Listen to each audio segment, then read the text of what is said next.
up, which business deals does Trump hope that he can actually ink in this entire trip? Remember, there are 3 countries and at least 20 deals on the table. Which are those that could actually be the ones that will see fruition? Next, is this trip really all about business with very little as far as diplomacy is concerned, which is why the delegation also seems to be swinging completely towards the business side. Third, and most importantly, what message is Trump sending to American allies by choosing Saudi Arabia as the first country where he is visiting as a state, his first state visit in his second term? What is that message to the entire American ally ecosystem? And lastly, will Trump push for some sort of a Saudi-Israel deal? It may not be the Abraham Accord. What shape could that be? Is there any such deal that could be on the table? Joining me from Abu Dhabi is Dr. Asif Iqbal, who's the president of the Indian Economic Trade Organization. And there's also Daniel Silverberg, who's the director for Capstone, a global consultancy, and he's also at the CNAS. Something that also concerns Prime Minister Netanyahu and plays into the Israel-U.S. dynamic. So bottom line, don't read a lot into the fact that he's not going to Israel. However, no question President Trump wants to be supporting things like Saudi Vision 2030, involved in the economic vibrancy of the Middle East and partners like UAE and Saudi. He does not want the U.S. enmeshed in a Gaza war. He wants that over.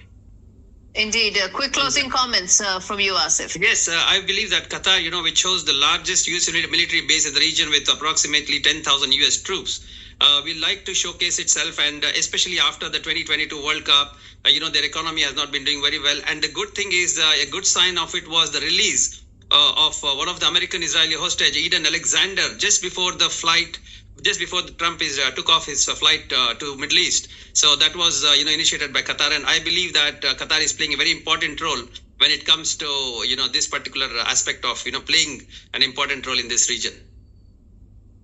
That's a very optimistic, positive note in terms of how to evaluate this. Dr. Asif, you want to come in there in terms of what could be the big business outcomes of this?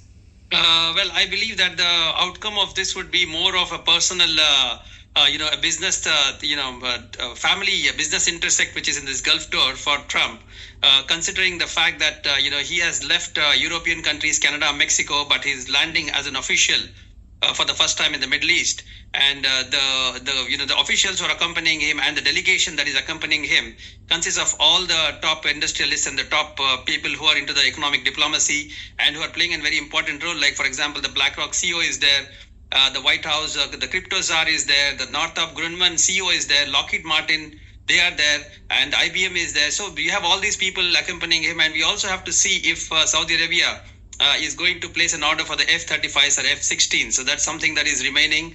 And also it shouldn't look like, it's a one-sided outward investment by the Saudi Arabia. They are looking at themselves as one of the world's topmost center for, arbitration and of these kind of peaceful dialogues that they are doing, and their ceasefire efforts, in putting together. And also the fact that the Abraham Accords did not include Saudi Arabia. So hopefully that could be one of the, discussions that Trump might be having.